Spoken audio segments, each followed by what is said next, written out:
This time around we have the Panasonic WV-CM1020. This is the successor to the WV-CM1000.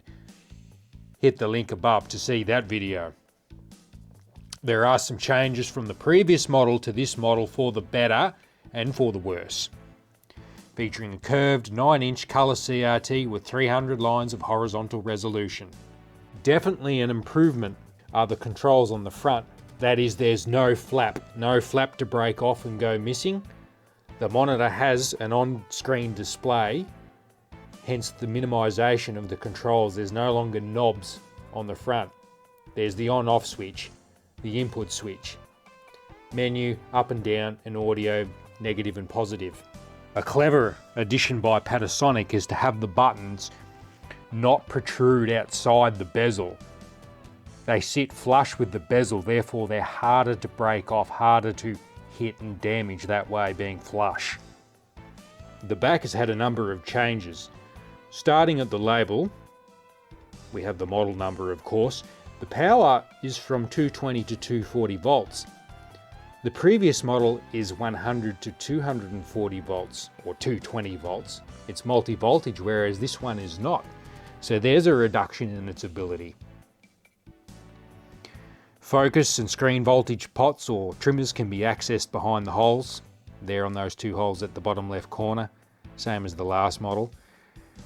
The video and sound inputs and outputs have been changed a little bit. We no longer have 75 ohms termination selectable up to a higher amount. They're gone.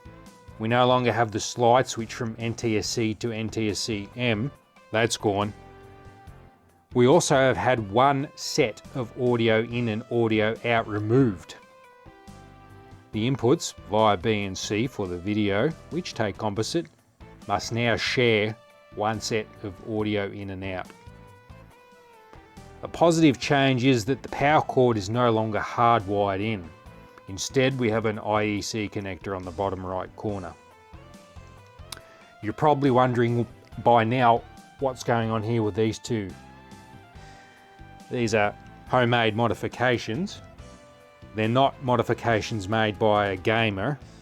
The monitors come from professional use in its former life, and the top toggle switch is actually to switch the monitor into widescreen mode to give it that letterboxed look, which is not a feature of the monitor normally. In comparison to its predecessor, the tube has been flipped around. The label was on the other side and the anode cap was on our side now. The tube is identical, yet again an A22 made by Panasonic. This model doesn't have much made in Japan. The monitor is made in the Philippines. The tube is made in Malaysia and the flyback is made in Taiwan. The mod job is certainly homemade. There's the toggle switch, the headphone jack beneath it. The headphone jack is not for sound, it is directly tied into the function of the toggle switch and what it does.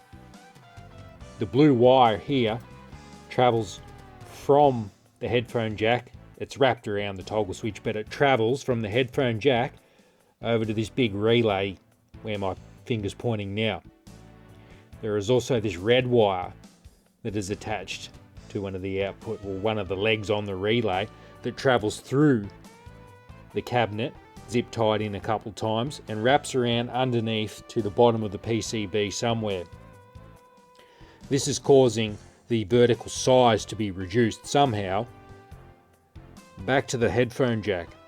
I believe the purpose of it is that an operator can plug in a cable to it and remotely choose whether the screen displays in 4:3 or 16:9 from an access point further away. The operator has the choice to either toggle aspect ratio directly at the monitor via the toggle switch, or be able to do it remotely somewhere else in their monitoring station. Firstly, I need to demonstrate the switch on the back. There we go. We're in widescreen mode. The artificial widescreen mode, shall we call it. The pattern generator is feeding the colour bars as we see it. We can go into convergence here, straight up the middle and on the right side, but the left is leaning. There are a few lines there that curve in a bit to our right.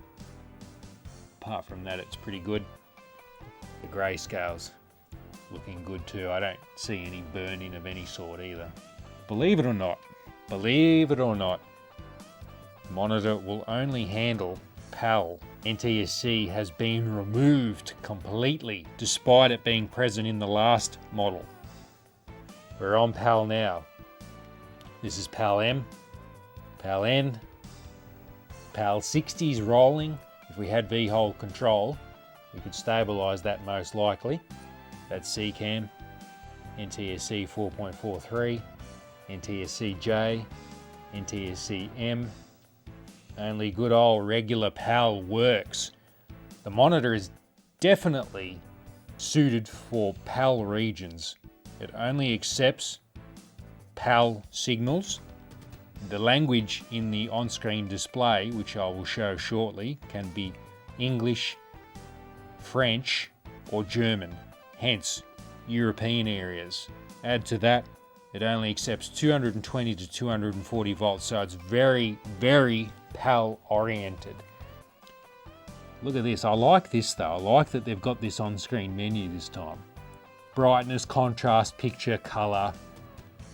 Oh, it doesn't stay up long. Note that there's no adjustment for tint because tint's only used in NTSC. Language, as I mentioned before. Look, you can test the audio. You don't need to have anything plugged in. You can just press it. Oh, there's our audio. To reset back to normal settings. Very basic.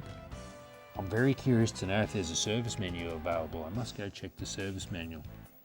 After consulting the service manual, there is a service menu system that is accessible by holding in plus, negative, menu and pressing the power on. It's a little tricky to do. You hold those three in and then you're presented with a white screen. Press menu. Shall I get rid of that background? Horizontal centering, we can adjust that. Oh, menu size, ABL in, plus B. There's your colours, red, green, blue, cutoffs, drives, service switch, standard brightness, max contrast, standard colour, max audio. A few more options again, and no save there. Exit. There you go. Back to normal. A very basic monitor. No S-video, no RGB, no component, no NTSC signal support, no RF. There's not really a lot going for it. That's about it for the Panasonic WV-CM1020. I hope you have enjoyed watching the video. Please share, subscribe and like. See you in the next one.